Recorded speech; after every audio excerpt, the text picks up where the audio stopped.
Good evening, hockey fans, and welcome. You're a troll. I try. Welcome to another episode of Pod Snipe Celly, brought to you by the Sports 2.0 Network and Noob Sports. My name is Dan Bradley. Alongside me tonight, Joel Fernino. Joel, happy Valentine's Day, buddy. Happy Valentine's Day, bud. How you doing? How was your Super Bowl weekend? Super Bowl weekend was a lot. It was a ton of fun. But it was constantly doing stuff. Michelle and I celebrated Valentine's Day more or less on Saturday. Honestly, smart. Went to Loveland, Ohio, which I get it. I see what you did there. Big Valentine's Day festival that they do and put on all sorts of fun events. So we went down there. We were cute all day, doing that kind of stuff. Went out to dinner, and then Sunday, of course, Super Bowl Sunday. So I've just eaten like a pig the last few days with all the candies, the Valentine's Day food, and then Super Bowl food, and then leftover Super Bowl food. So how about you? It was good. We did not do Valentine's Day early. Kate and I are going to go somewhere later tonight, just our favorite little Irish bar that's right next door to our house, basically. So that'll be fun. We'll do that after this and the next podcast and such, so that'll be fun. But yeah. It was good. Chilled most of the weekend. Got some stuff done. And Super Bowl Sunday, I didn't host a party for the first time in like 4 years. Yeah, so, you usually have a pretty good Super Bowl party going on. I went to one this time. We just went to one of Jeremy went to one of his buddies' houses. He had a party in the Chicago burbs, and that was a blast, man. There was like 20 to 25 people there. Did some drinking. Did some betting, watched probably the best Super Bowl we've seen in quite a few years, in my opinion. That game was amazing. That was really down to the wire, even more than I think we thought it was going to be. I said the whole time, I was like, please, just I wanted the Chiefs, but I wasn't going to be pissed if it wasn't the Chiefs or anything. And I was like, just give me an offensive bloodbath, and that's exactly what we got. I had, and Michelle will vouch for this, I had the final score of the game pegged exactly. I said 38-35. You got 38-35. 38-35. I called it from... Did you put some money on it? I wish I did. I really wish I did. I could have made bank on that one. Getting the exact score prediction would have really been something. But, can't win them all. No. Yeah, it was good. Won a lot of my bets. I bet on tails. I never bet on the coin toss. I won too. I'm just going to retire 1-0. There you go. There you go. Well, if you have a comment, prediction, spicy take you want to share during the show tonight, we are live for about the next hour, roughly here. So if you have something that you want to contribute to the show, let us know. We'll put it up on the screen, read your name, thank you for it, all that jazz. You know the drill. But we're going to start tonight with one of the bigger pieces of NHL news in the last week, and that is the St. Louis Blues sending Vladimir Tarsenko at 50% retained and Nico Mikkola to the New York Rangers for Sammy Blais, Hunter Skinner, a conditional 2023 first and a 2024 fourth. Now, Joel, we had kind of kicked the can the last couple of weeks on who might be the first trade piece to fall, whether that might be Patrick Kane, whether that might be Timo Meier. Jakob Chychrun even was one that we thought was going to fall, and we'll get into him here in a minute because the Chychrun deal looked like almost happened and is still kind of in a little bit of a hang-up situation. But as far as Tarasenko goes, setting the market, I think absolute – well, sort of. The first piece was Bo Horvat, really. Bo Horvat, yeah, but this in particular really kind of kicked things up a notch, I felt. The winger market specifically, yeah. Yeah. The winger. How would you what was your reaction to the trade? We'll start there. To Tarasenko to the Rangers. I loved it. For the Rangers specific, all right, we'll get the jabbing out of the way. I love that such an amazing player is leaving my most hated team in the Blues, so that's obviously big. But yeah, not gonna lie, I'm glad he's out of the Central. Yeah, I know he's not having, the best. He wasn't having the best year in St. Louis, but that's just St. Louis isn't good this year. I mean, he's got 11 goals, 19 assists, so that's still decent. But I love this trade for the Rangers, and hell, it paid off the first game. He got, first game, first shot as a Ranger, first goal. you know. You knew they were going to try and set him up too. Just first game in New York. Exactly. Welcome to the Rangers, Madison Square Garden. You know, have your moment of welcome to the show. The biggest thing I loved from a team perspective, like the Rangers needed a little bit more help. Not like they needed scoring help, but like they were kind of middling. Like they're still good, but they weren't exactly up to. I don't know if you agreed with me on them making the Stanley Cup final, but I continue to try and hold true to that. And this move to me was a life preserver. Really? Yeah, I had them losing in the second round, but only because I had picked Carolina to win the Cup this year. So that's when they would end up having to play each other. That's fair. So there is that. But I also said during the Eastern Conference Finals last year, I was like, don't be surprised if we see Tampa Bay and the Rangers right back here next year. Still would not be surprised at all if the Rangers end up advancing that far, especially now that you go out and get a true goal scorer, someone that you're going to count on to take the shot. The Rangers have a lot of players on their team who are good setup players. I look at someone like Artemi Panarin. I look at someone like Mika Zibanejad.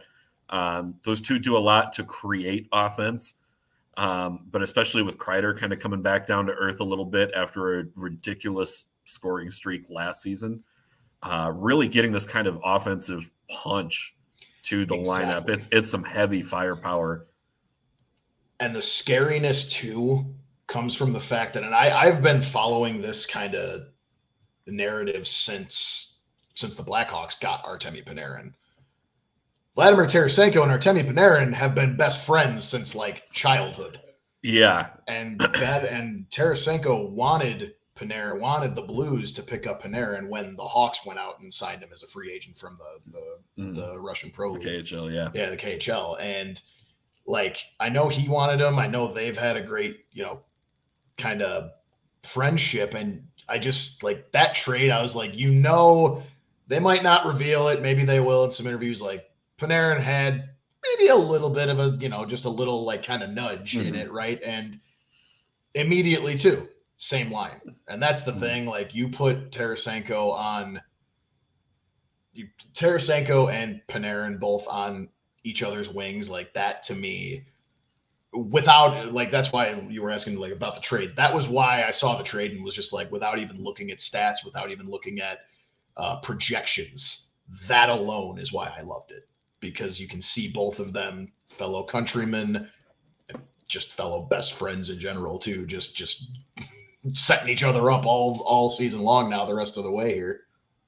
Yeah, I think one other really underappreciated aspect of this deal as well is what Niko Mikkola brings to the Rangers' bottom six defensively. When seeing the return that the Rangers were sending to the Blues, to me, this is practically highway robbery.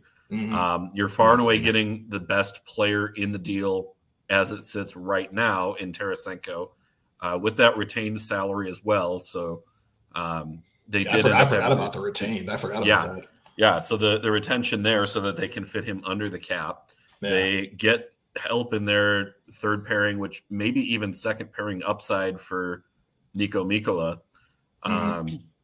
They get rid of Sammy Blais' contract, which was becoming a point of contention as well, returning him to St. Louis, where they got him from in the first place, the Pavel Buchnevich deal. So it kind of all works out in the end. The conditional 2023 first is whichever of their draft picks come earlier. The Rangers have their own, and then they also have one from the Dallas Stars. So they have two first-round picks, and the Blues will get whichever is the better of those first-round picks. To me, they absolutely fleeced the Blues in my mind on this one. Yeah, because think of it, and in that scenario too, so they get whichever one's higher. Both Dallas and New York are both cup contenders, so that draft pick ain't going to be very high regardless. Yeah, and I mean Dallas is really looking good in the Western Conference right now, and I'm starting to get tempted to put a little. I don't do futures bets, but I'm a little tempted. Dallas is the number 1 seed in the Western Conference right now, so to the probably surprise looking of at later first-round picks. And again, deep draft this year. Deep draft, but we're and talking those extra firsts, maybe depending where the Blues end up, maybe you package and move up, maybe you just hold and stay where you're at. There's options here, and there's ways to get creative anytime you have an extra first-round pick on the board.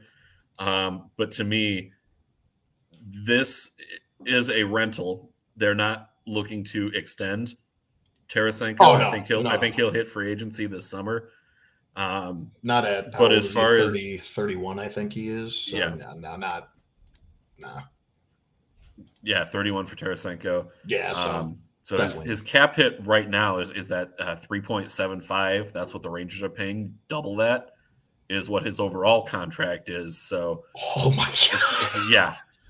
Yeah, so give me Vladimir Tarsenko for $7.5 million is what he is at now. Yeah. At 31, he's probably going to sign, I would think, probably a 4 or 5 year deal for his next wherever contract. As far as actual dollars go, probably front loaded a bit. But the cap hit consistent throughout. That's the way the NHL does things. His production's tapered off, so yeah, definitely. It has a little bit, but also now that he's in New York, and especially if he's a big piece in going out and bringing the Rangers a cup, absolutely, that can really up his value as well. And being, I think, in a way, the focal point of that offense now as the goal scorer you have to shut down to succeed. That really can explode Tarasenko's market come this summer. Oh, easily. And exactly like you said, like they have to now more focus put on him. Panarin's already the leading goal scorer, leading point scorer for the Rangers. So now he's got even more room to work, and he didn't necessarily need it anyway, but now he's got more room to work if they stay on a line together. I love it. I'm not going to say like Tarasenko is like your piece that puts you over the edge to like, they're going to like, you're winning a cup now. It's not one of those surefire things, but it definitely solidifies you and keeps you, they're off to, and the Rangers arguably one of the hottest starts out of the All-Star break. So, yeah, they're on a 5-game win streak right now, which is the longest active streak exactly right now as well. So there is that. And that was before 10. 3 of those 5 were before Tarasenko was there. So that's one of those things. Yeah, that's going to keep you cool and solidified up there. And who knows? They could catch New Jersey. I think the other thing that we have to consider here too is that the Blues are probably not done moving pieces either. Because I love it. They're basically in a rebuild without saying anything, and God, it's just music to my ears. More or less, just an on-the-fly kind of scenario there.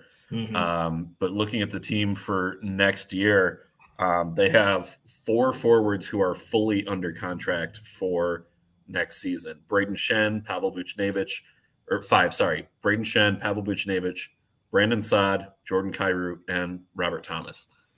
So Ryan O'Reilly is pending free agent.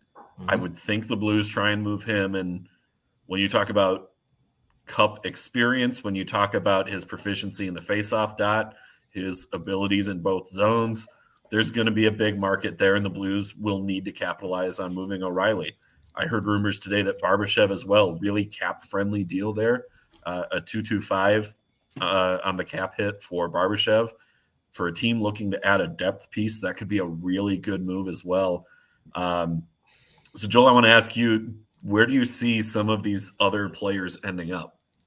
On the Blues or in general? Yeah, those Blues players, yeah. I can't speak too much to Barbashev. I'm not really sure that's kind of like that's a rental, but it's not. That's like a depth piece, really, in my opinion. Right. We have the star power, but we need somebody to kill penalties, block shots. Right. Ryan O'Reilly specifically, I mean, that's huge. That's a big center, great in the face-off dot, and chippy in front of the net too. He'll get those dirty goals. I remember hearing, this was early on, obviously pre All-Star break, that I was rumblings, a little bit of smoke of Vegas potentially being interested in Ryan O'Reilly, which seemed interesting to me. I know. I think that's why, like, it was kind of it was just a little smoke. I had read it I don't even remember where I read it, but I saw it and I was like, yeah, maybe, but I don't know exactly if that's what they're going to really push for. I'm wondering, man, I mean, maybe, man, wouldn't he be good in New Jersey? He would. I think It's a that's little where bit Timo of Meier is going to end up, and we'll talk about that in a little bit. I agree, and that would make them disgusting. They're already disgusting, but that's going to be huge. Yeah, that's later in the show. O'Reilly specifically, because I feel like the Devils are serious at this point about making a deep playoff push, and you get a little bit of that veteran presence, that Stanley Cup winning experience in your locker room with all those young kids that are just destroying and lighting up the league right now.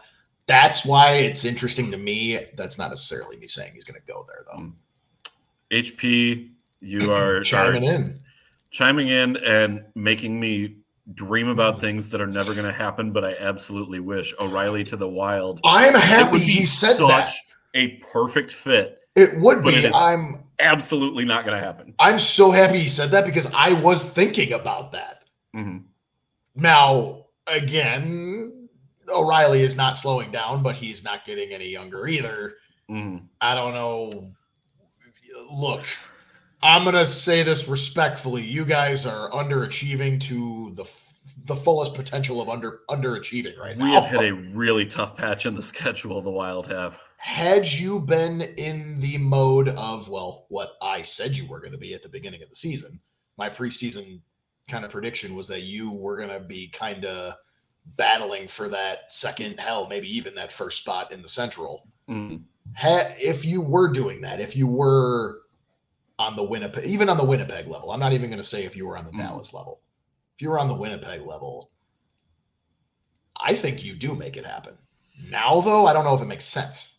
Yeah, it's a little tough right now as well, and it would be tough to have to give up those assets to a division rival as well, knowing that whether that's a first-round pick, whether that's prospect, whether that's both, it would really put the Wild in a bit of a bind to make that happen.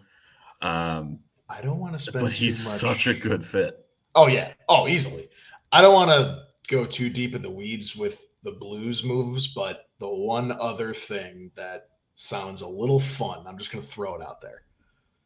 Ryan O'Reilly, the return to Buffalo. Oh, wow. Yeah, that would certainly be an unexpected move. That would really shake things up. Sabres are another young team that looking that like veteran presence, man. They could sneak into things here down the stretch as well. The 4-game losing skid recently hurts a lot. Right. But that is one of the top scoring teams in the Eastern Conference. They've scored 3 fewer goals than the first place Boston Bruins. So I think, defensively makes sense to add a good defensive forward in O'Reilly. I think if the Sabres are going to make a run, probably another defenseman and a goaltender is what they would need. You can't count on Craig Anderson for a playoff run. He's 42. That's yeah, exactly.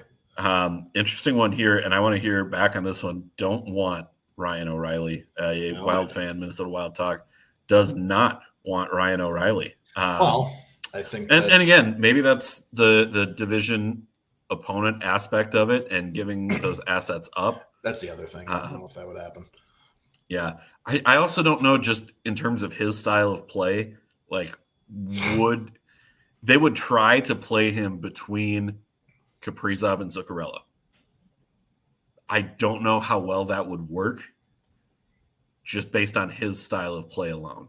Gives you some grit. It does, but what does that look like, especially in the offensive zone? Well, What does that also, look like? not to mention the sniper that you have in Kaprizov, and now you got nice big Ryan O'Reilly standing in front of the net, and no one's going to move him very easily. So, oh yeah, yeah, I do think it would be a good fit overall. I don't know how well he'd fit on that line. Maybe that's the okay. Here we go. Also, I don't think the Wild are justified in buying something with how they're playing right now. Yeah, that's fair as well. And that's to kind Joel's of point, if the Wild are maybe 5-6 points higher up in the standings, tied with Winnipeg or ahead, and you're in an arms race with the Dallas Stars, maybe then you do become buyers, even just on a rental for this season. Renters might even be a better term. Should the Wild be renters rather than buyers?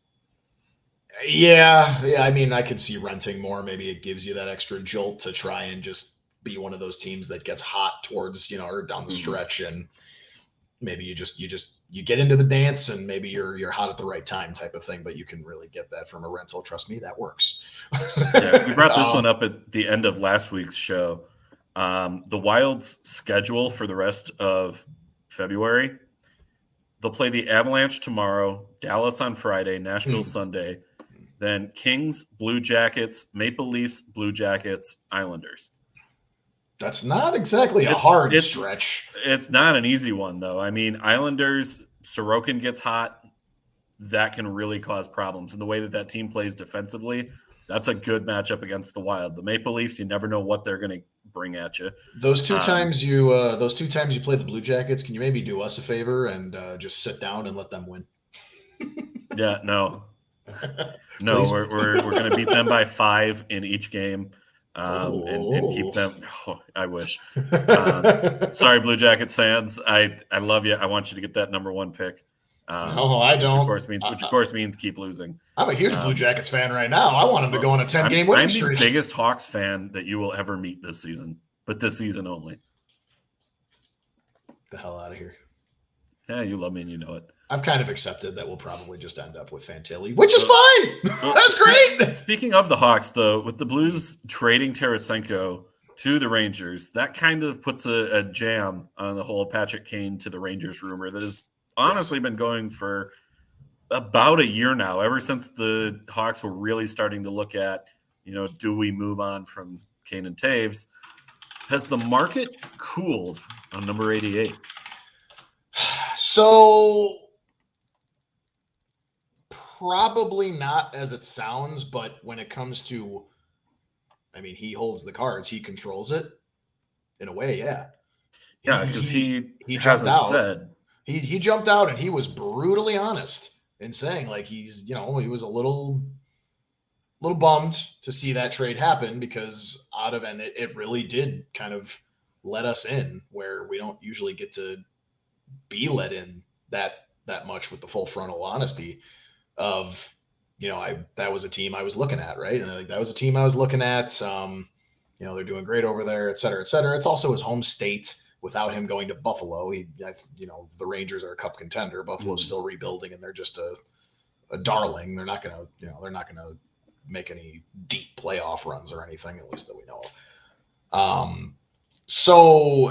And based on everything else we had heard, just from a lot of the reports out there, was his hip injury apparently was a big concern for the Rangers. I read the Rangers were definitely in on bringing Kane in, but I think it was a combo of our asking price, the Hawks asking price, topped with they just were a little bit skeptical of that nagging hip injury that Kane has right now.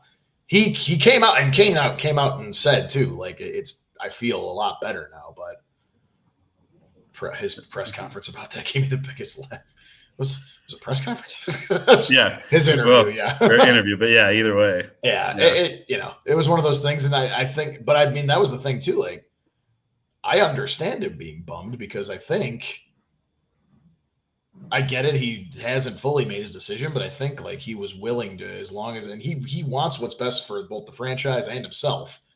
Mm. And I think we heard it's a list of teams plural on his short list, but I mean, I'm wondering if even of that short list, he was pretty much only looking at the Rangers, and if it's not that, then let's try and figure out a way to stay here, type of thing.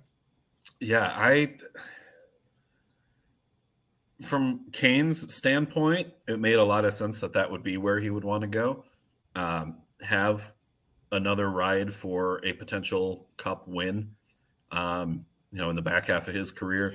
Plus another best friend reuniting there. He would love to be back with Panarin. he would. It made a lot of sense in a lot of ways.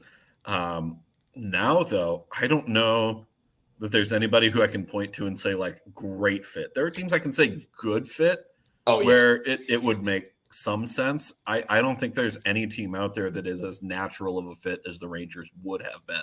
I agree, and I think that's part of where his being bummed out comes from. I think he knew that it was probably going to be the most natural fit of any team if he was going to decide to leave. The two, Wild Talk has the other one. Yeah, Buffalo. Buffalo would be the other one, right. Buffalo, the hometown kid going. That's like similar to all the how many years have we said, Taves is going to go to Winnipeg, the hometown kid, all that stuff, right? Like maybe that happens, right? We don't know. If the Winnipeg Jets add Taves at this trade deadline,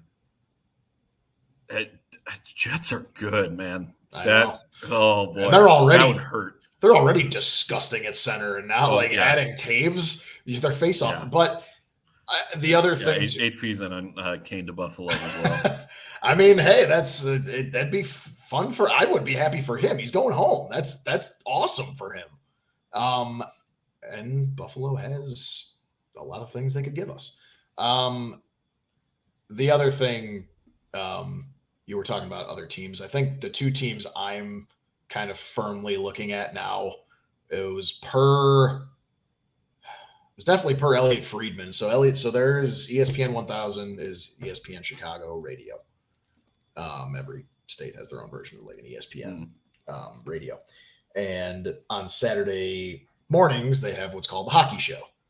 Pat Boyle, who is the Blackhawks, main broadcast guy, analyst, and then Barstool Chief. They run this show for ESPN 1000 in Chicago, and they had Elliot Friedman on Saturday morning, talked with him about everything about Kane's comments of their Tarsenko trade, all that stuff. And they got to talking, and then, they obviously asked what you asked, like what could some teams potentially be obviously all weighing on if Kane decides to waive ultimately. And he threw out Carolina, which we've all kind of known. That was another team that has been. Yep, they're in arms race. Yep, exactly. And then he threw out Vegas because they have the cap room. I know Mark Stone, I think, is still on IR. Oh yeah, he's probably done for the season. Right. So there you go. And hell, maybe it's one of those things like if he's probably done for the season, if he makes any progress and they clear him, they keep him on long-term, they keep him on IR until the playoffs. They pull what we did in 2015 with Kane and his broken collarbone. Yeah. So I think that's a really good fit, but Buffalo, Wild Talk, but Buffalo is in a position for once to actually do it. Well, I totally agree. Now, if Vegas does it, I feel like that's a pure rental. I don't think Kane's going to stay there. Absolutely. Kane's not going to stay there, and I don't think they have the cap space to make that work anyway. Just listen to this IR list. So Vegas. We've already known, Shea Weber, Robin Leonard, they've been out all year. They're going to be out all year. Weber might be done permanently. I honestly thought he was already, so that's where that's at. Yep. Mark Stone has listed as an expected return of March 7th, but anytime it's something to do with your back, they're going to take extra caution there. Man, they got bad luck with back injuries. They really do. Nolan Patrick, upper body injury. He's out for the year. Daniil Miramanov. Bust. Lower body injury. That bust was for Nolan Patrick. Miramanov out. Logan Thompson out. Week lower body injury. That's a big killer. That hurts. They've emergency recalled Laurent Brossois. Brossois. Yep. So yeah, it's him and Aiden Hill are the two goaltenders. So now the guy who you thought was going to be your number 2 at the start of the year and ended up being your number 3 and number 4 goaltenders in the organization trying to carry things. I mean, they're held together by duct tape and vibes right now, just trying to keep things moving. And to their credit, still a first-place club in the Pacific Division. So, yeah, dude, they're making it work. If they can get healthy at the right time, I still think they're a fair bet to go deep. We teased this one a little earlier in the show. Timo Meier to the New Jersey Devils is really starting to pick up steam. I think that makes them pretty big favorites. It's a full-fledged fire at this point. We say where there's smoke, there's fire. Well, this is a forest fire in the middle of New Jersey, basically. Yeah. And for the Rangers who just got Tarsenko, New Jersey is 3 points up on the Rangers right now. Yep. You throw Timo Meier in that conversation, and all of a sudden it's, okay, Carolina, what are you going to do? Right. Which, going back to Patrick Kane, some maybe, of those right? other players on the market. It's just, right. It's just all it's all connected. And what one all team Metro does division. is going to affect it. Yeah, it's the Metro is really, really good this year.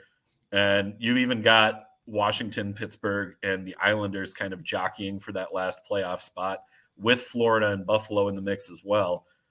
Even Detroit and Ottawa aren't too far out of things. They'll still need a lot more help. I think Ottawa's probably done for this year. Like, they're going to probably sell at the deadline here if they can, try and move some pieces around. But hey, we'll take to bring it back.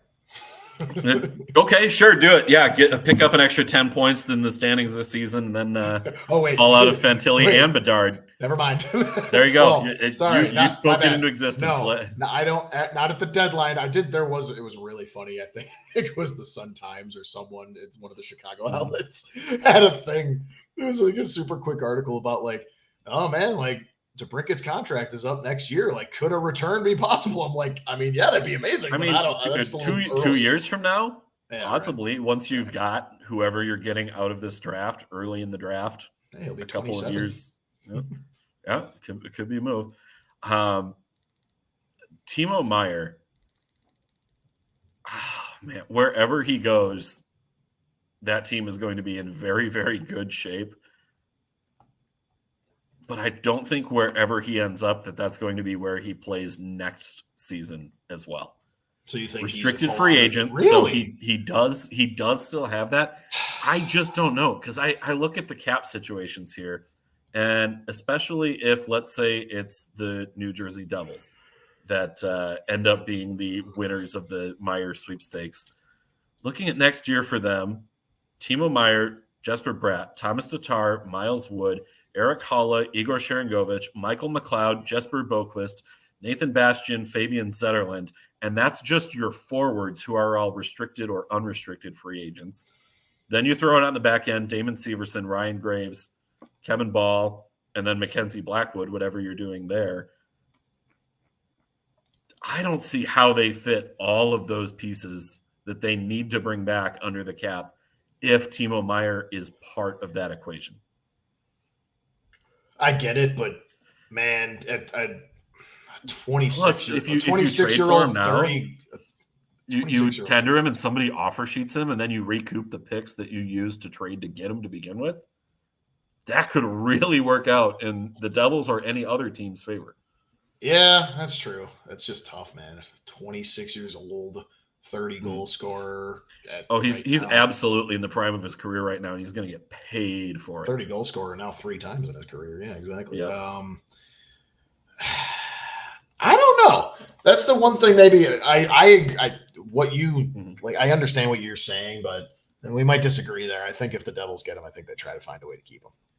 I'm sure they'll try to find a way, but I don't know what that does for your future cap situation, because I think they have to bring back Jesper Bratt. I think they have to figure out a way to get him back. I think they have to figure out a way to get Sharangovich back in the fold.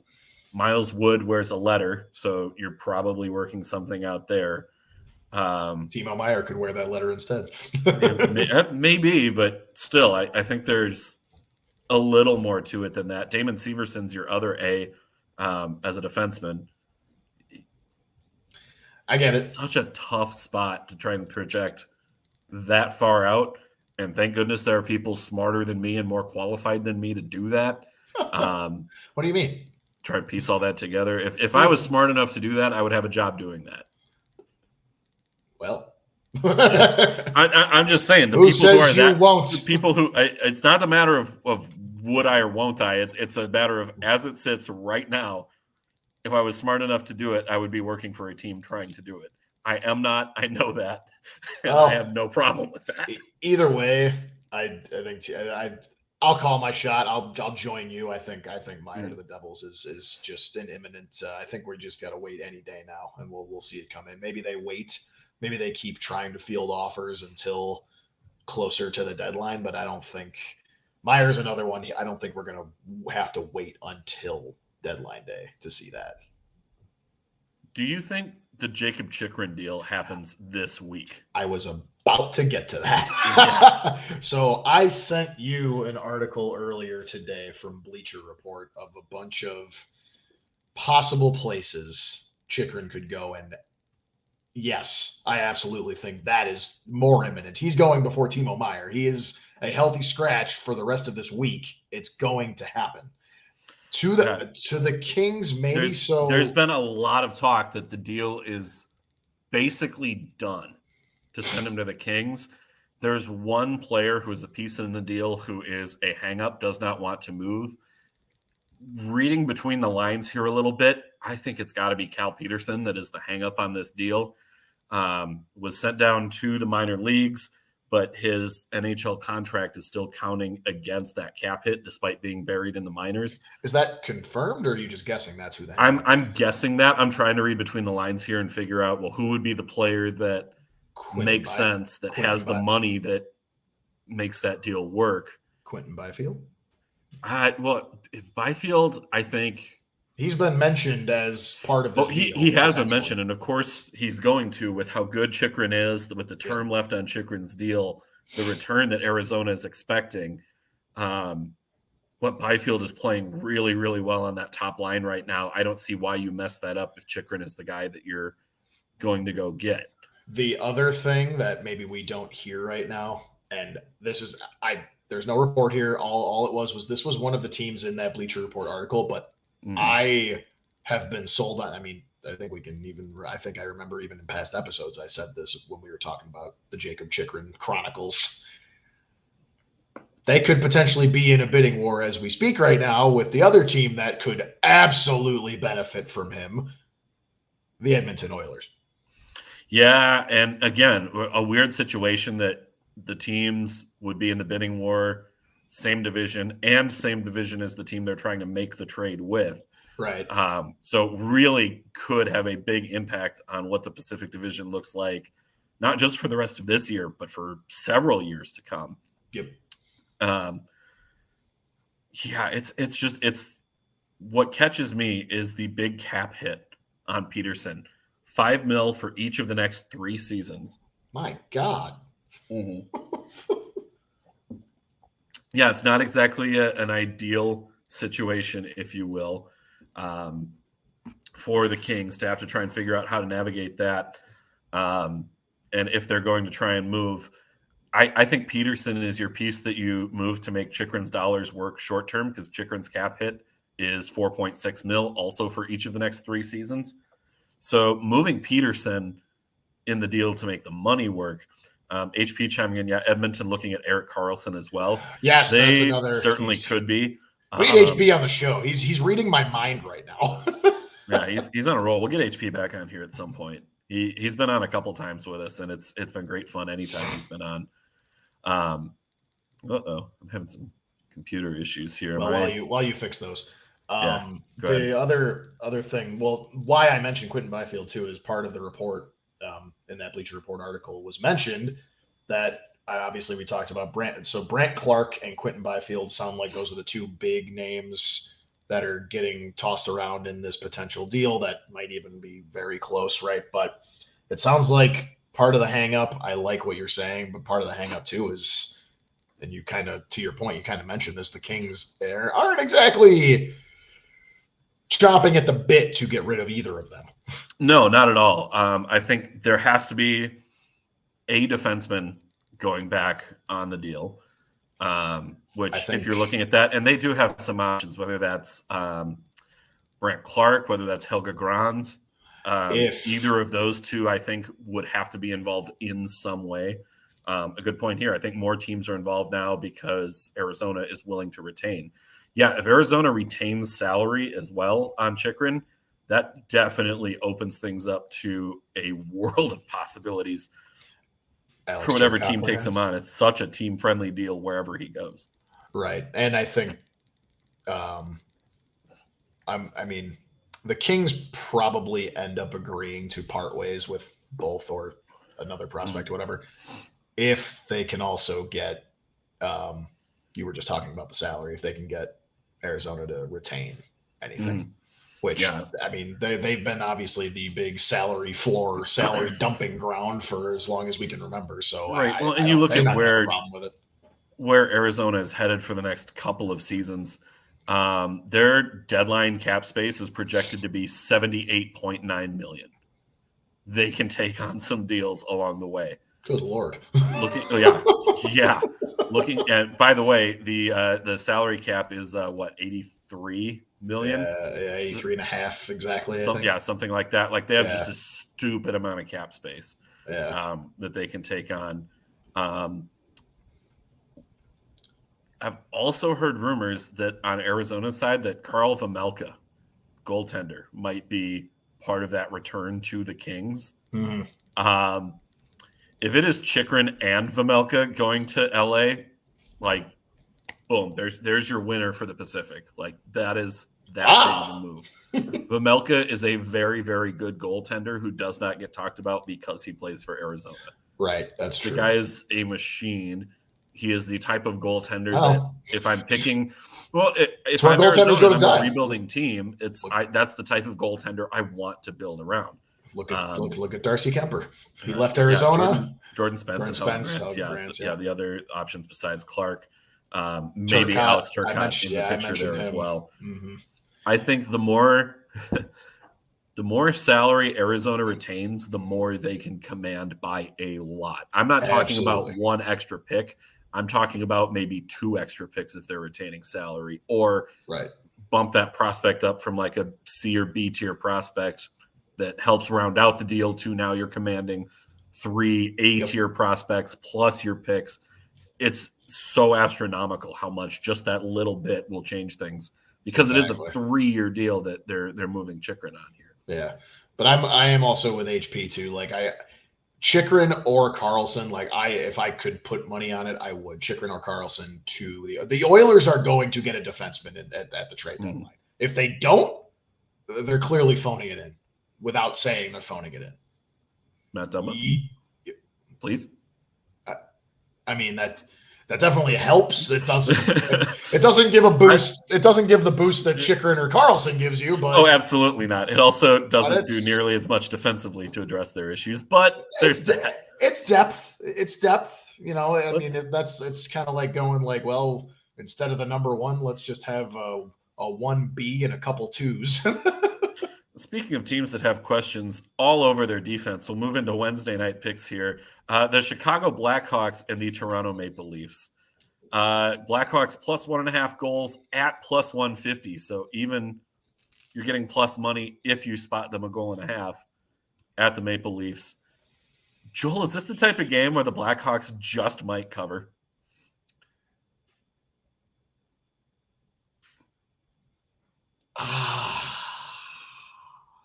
We do play Toronto pretty well, and as we've seen, Toronto plays down to their competition.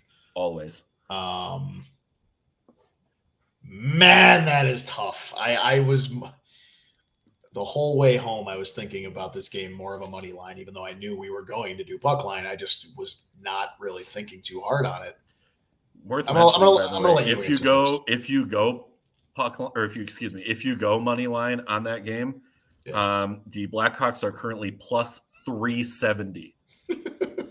I don't know. Maple Leafs minus 460. If you want to throw away $5 to potentially make a nice little winning, little chunk of change there. Yeah, a little chunk of change, but they're not going to win that game. They've been winning games lately more than they should be, but it's against teams that are also not that good.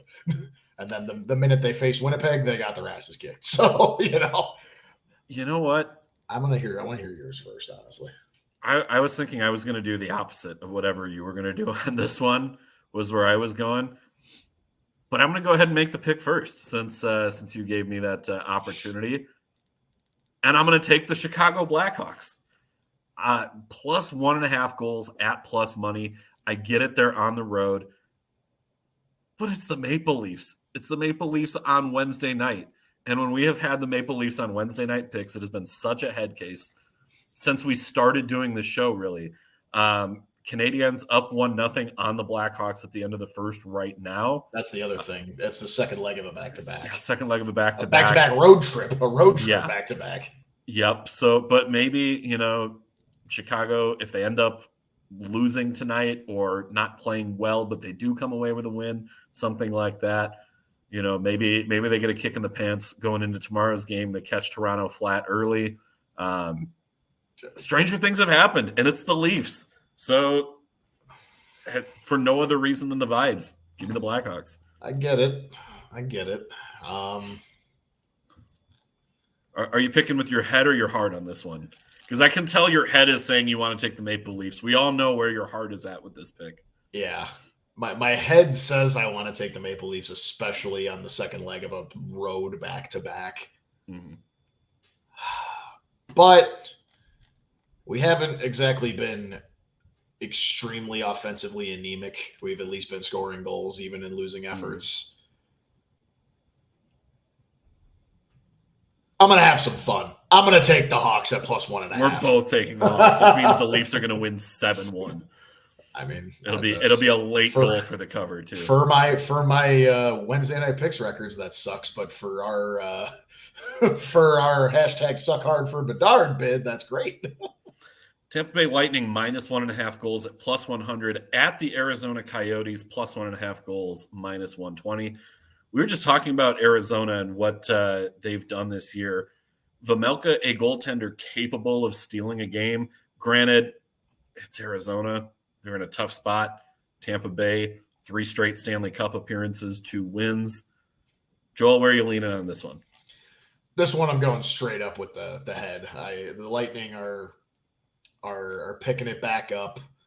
They're 6-3-1 in their last 10, 2-game winning streak. Like they're catching right up there, right behind Toronto. They're right hot on their tail. So I am going to actually take the Lightning on this one at minus 1.5. Especially at plus money.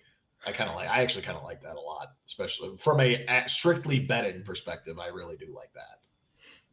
Because it is something that we have not done on this show. Oh my God. I didn't in a long time. In a long time. Coyotes for the bit. Do it for the bit. Do it for the bit. Coyotes. I don't know why teams are seeming to struggle when they play Arizona this year.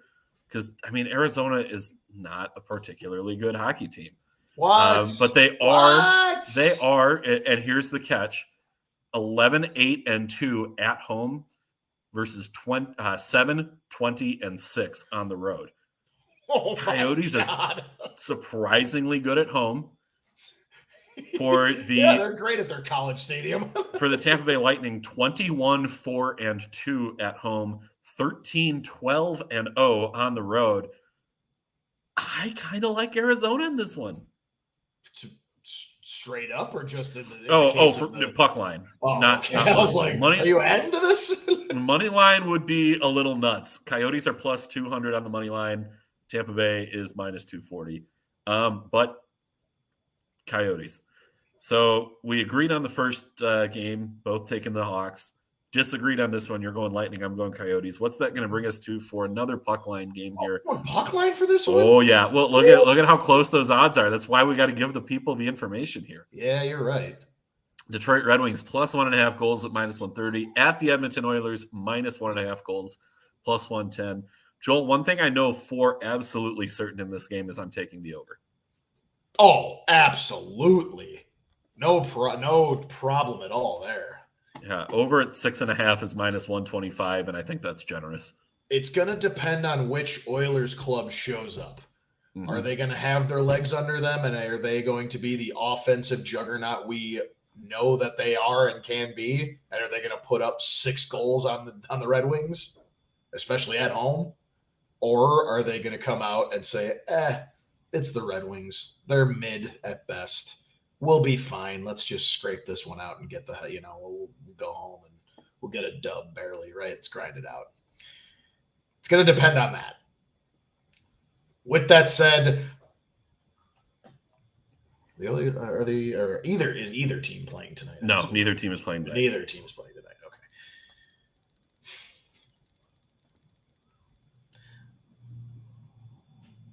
Let's have some fun. Edmonton Oilers -1.5. Give me them. Yep, I'm in on Edmonton too. Same things you said. Plus, I'm not picking against McDavid. Nope.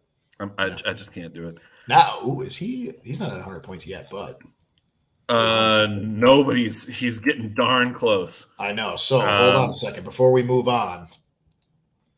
I just need to check a quick number. Just a quick number. Oh, you know how many points he's at? 97. 97. Yep. 42 and 55. You know what? You're gonna say McDavid makes 100 tomorrow night? It seems a little forced, but you know what? Joel Stradamus is making a comeback this week. I love it. Let's do it. McDavid, 3 points. I'm not going to say how. I don't know if it's 2 goals and an assist, if it's a hat trick, if it's 3 assists, whatever it is. McDavid hits 100 points tomorrow night against the Red Wings. I'll call a goal and 2 assists and see you make it happen. That's like the most likely option, really, truthfully. I'm in on it, though. Yeah. Colorado Avalanche, our only money line game tomorrow night, by the way, just because of where the odds odds for fell. God's sake! Yeah, I'm making you do puck lines what all night. The hell? Deal with it. Colorado Avalanche Bullshit. +120 at Minnesota Wild -140. This is the only game. So I wanted to get this out of the way. You remember that FanDuel Gronk field goal thing that they did, the kick of destiny thing? Mm-hmm. So FanDuel gave out a free $5 bet to everybody, even though he missed. Mm-hmm. So tomorrow I plan on parlaying our picks, not exactly as they are, but either way. This was the one game where I am staying the hell away from it. Even though it's a free bet, I am staying the hell away from this. Because, yes, you guys are very much not having a great time right now. You're 3-6-1 in your last 10. You did rough, dude. You did just win in overtime. What was that last night? Well, hang on. No, because we lost in the shootout to Florida the other night. Oh, that's what that means. Not overtime. That's overtime loss. Okay, sorry. So you just lost in the shootout. Sorry. It's one of those. Oh, you know what? You're right though. It was the 3-2 shootout win over the Devils. But most recently was a 2-1 loss to the Panthers in the shootout yesterday. But their last 5 games, shootout loss to the Panthers, shootout win against the Devils, 5-1 loss to Vegas, 4-1 loss to Dallas, 3-2 loss to Arizona. Right. Yeah, that one's tough. 1-3-1 coming out of the All-Star break is pretty ugly. Yeah, and Colorado's starting to pick their game back up. They are 7-2-1, right, in their last 10. Yeah. Yep. They're picking things back up. I think their IR situation is looking a little bit better now. As I said, I'm staying away from this. And you guys, wait a minute. What's your guys' record at home? You guys are. I just had it up here. You're 12. Oh, sorry. You're 16-9-2 at home. That's pretty good. Mm-hmm. It's pretty good. Versus Colorado on the road is 15-10-1. That's also pretty good. Yeah. I don't feel good about it. Injuries are such a big factor in this one. No Eric Johnson, no Cale Makar, no Josh Manson.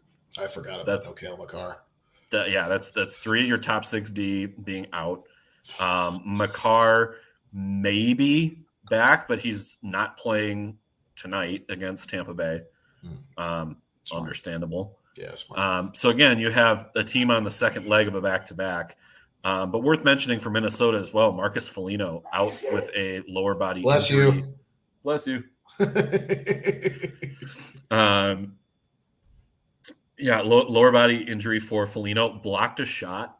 It almost looked like it caught him right in that area like just under the breezer, but above the knee pad. And just looked like his leg went numb on the play. Yeah, HP saying no Foligno for the Wild. Just a stinger of a block shot. And when you talk about what Foligno means with the grief line, and granted that line hasn't been 100% this year, but when Greenway, Eriksson, Foligno, when that line is rolling, everything else seems to click for the Wild. When even one part is out of sync, it all kind of falls apart. I'm going to take the Wild. Well, that makes sense. Only depending on Cale Makar's injury status. If Makar plays, I think that really changes everything for Colorado. That's what makes me very back and forth on this. Yeah. I'm going to agree. I think just because of the injuries you mentioned, I'm going to take the Wild, and I'm going to think maybe they. Yeah, I'm going Minnesota with the contingency that Makar is out. If Makar plays, give me the Avs. Wait, whoa! You have to lock in your pick now.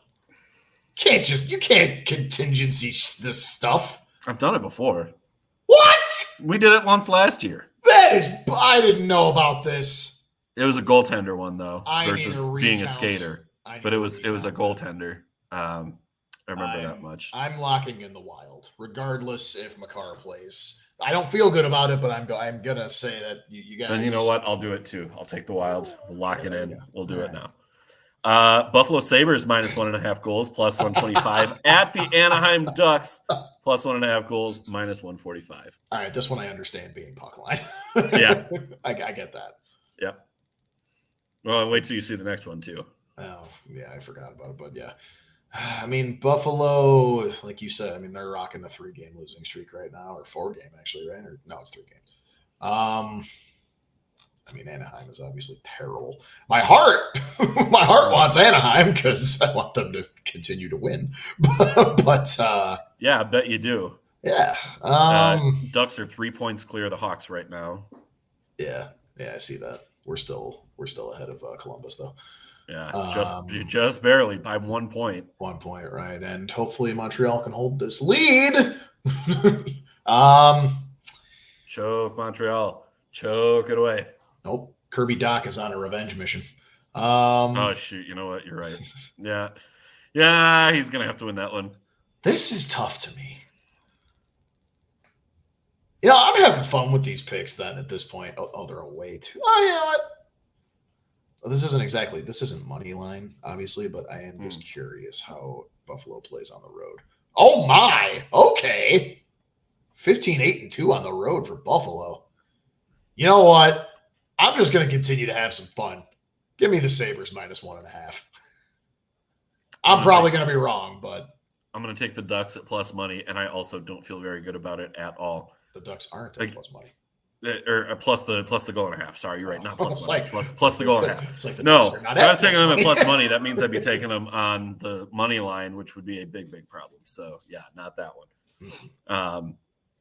Yeah, just this is a goal and a half at home. Yeah, I get it. Is favorable. So, and the Sabres, again, you never know what you're going to get with that team. Because on the one hand, yeah, that 190 goals for. You're trailing Florida and Boston in the East, and that's it. And you're ahead of everybody in the West but Edmonton.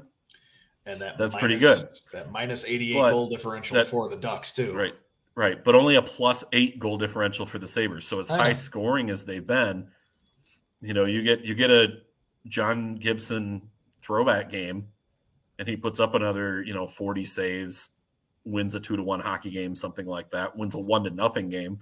Right. I'm gonna go Anaheim, but again, none of these picks so far, other than the Edmonton pick, have I really felt like, yeah, that's a good pick. This has all been kind of just I'm just gonna have some fun type of. I could very much go for 6. Yeah, and our final game of the night: New York Rangers minus 1.5 goals, Vancouver Canucks plus 1.5 goals.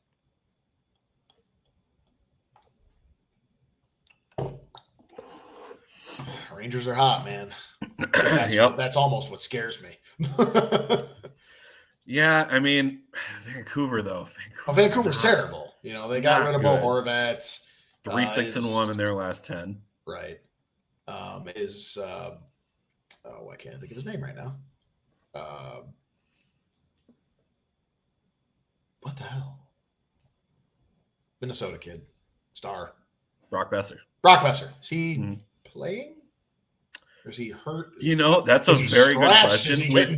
We've started to see some players get scratched for trade reasons, they're calling it. Right. Would not be surprised if before too much longer. At least they're honest about it. Would not be surprised if Mr. Besser ends up in that case here before too much longer. I think they're really headed for a split. But as of right now, still in the lineup as far as we know. To me, the Rangers are the grit team. They don't play down to their competition. I think they give it their all, whoever they're playing. Man, I'm just having fun with all this. I'm just going blowouts, I guess. Give me the Rangers -1.5. I think you picked 2 home teams total, and one of them was the Oilers. I think you took 4 road teams. Yeah. I'm with you, though. Rangers, they're a better team and a team that is scoring a lot more goals and playing better defense. Vladimir Tarsenko. yeah, the rich got richer, as we talked about for the title of the show. So we are both going with the Rangers. Joel is going with the Buffalo Sabres. I'm going with the Anaheim Ducks. I really hope I get that one wrong. We're both taking the Minnesota Wild. We are both taking the Edmonton Oilers. Both taking the Oilers. Split on Tampa Bay and Arizona. Joel is taking Tampa Bay. I am taking Arizona. For the bit. And I guess we do have one more home team here because we're both taking. No. You're taking Toronto. No, I took the Hawks. No, you're taking Chicago. That's right. Yeah. That's right. We're both taking Chicago. So both taking Chicago. Split on Lightning and Coyotes. Both taking the Oilers. Both taking the Wild. Split on Sabres Ducks. Both taking the Rangers. That was a lot to get through. Let's get to 2 minutes for roughing and put a wrap on the show here. Oh, man, I got to be angry about something, don't I? Yeah, you've been in such a good mood the whole show, too. You haven't been as fired up as you normally are. Let's change that. I know. I guess I'm going to have to. Oh, okay. All right. Oh, I was about to count you in there. You ready? I'm ready. You know what? Let's do it. All right. 3, 2, 1, go. The Super Bowl has come and gone. Dan and I have had so many of these 2 minutes for roughing about officials of any kind. Most of the time it's the NFL. A couple times we've done NHL. A couple times we've done just every sport, in general. I'm not defending the refs, but this is about that. That holding call, that defensive holding call at the end of the Super Bowl. I need everyone bitching and moaning about it to shut up. Stop bitching. It didn't make that big of a difference. They were gonna get the field goal anyway. They were already in a virtual chip shot range for Harrison Butker for the Chiefs. That just got them a little closer, or it got them another first down to get a little closer, whatever. And then I can't remember his name right now, but he literally in the post-game interview said, "That was my bad. I held." And I held him. I grabbed him. Was it a weak hold? Sure. But letter by the law, he grabbed the jersey. That is defensive holding. I keep hearing these arguments of did that ruin the Super Bowl for you? And to be fair, most people are saying, no, it didn't. There are some people that were like, that was bullshit. The refs inserted themselves, which they did. I'm so sick of the refs inserting themselves, especially in a game like the Super Bowl. Stay out of it. Keep the flag in your pocket. However, even though they inserted themselves, it ended up being the right call. Technically, I'm not defending them, but the player himself said, yeah, I held. And it's the end of the season too. He obviously is not, sit there and lie to you. He's just like, look, man, I did. And it didn't make a difference. And he knew too. It wasn't going to make a difference. And I know mostly just Eagles fans are the ones bitching about it. Hey, you lost fair and square. Patrick Mahomes is on his way to being a Hall of Famer if he retired today. So quit bitching about that call. It was a hold. Plain and simple. And it wasn't going to make a difference. They were going to kick the field goal anyway. Maybe instead of attributing losing the Super Bowl to the hold, maybe you attribute it to, I don't know, blowing a double-digit lead in the second half. Yeah. I loved I didn't actually pick a money line at the beginning, but then at the end of halftime, I was like, you know what? Let's open up the FanDuel app. What are the Chiefs going for right now? Down 10. Listen to this. They were down 10. The Chiefs, Patrick Mahomes, down 10 points. And it's not like they looked weak at all. They were just down 10. Mm-hmm. Plus 330. Yeah, down 10 after a doinked field goal, too, we should mention. I'll give Jeremy a shout out. He bet on the doink prop and he got it. Mm-hmm. And blowing a lead to a guy on one good. Exactly.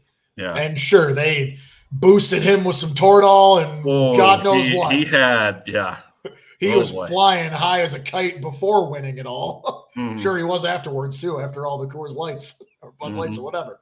But yeah, I ended up. I was like, you know what? Give me $5 on a plus 330 comeback, and sure enough, that was one of the easiest bets I've ever made.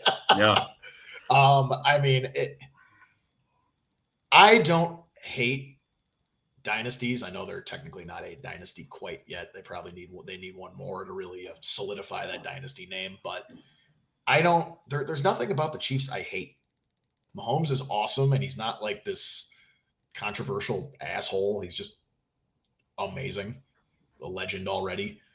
Andy Reid. If you don't like Andy Reid, you're wrong, and Andy Reid is a man of the people. Andy Reid is a man of the people, and you can't tell that dude makes millions and millions of dollars. You would not be able to tell. He's just out there living life and enjoying it. Exactly. And winning football games along the way. There's nothing to hate about this. If they become you and I got to watch the Patriots.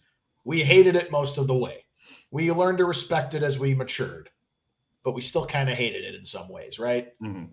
This, if and most likely when the Chiefs become a similar dynasty to the Patriots, I don't hate it whatsoever. I mean, 3 Super Bowl appearances in 4 years, and you won 2 of them. 5 straight conference championship games, too. Yeah, you are appearances.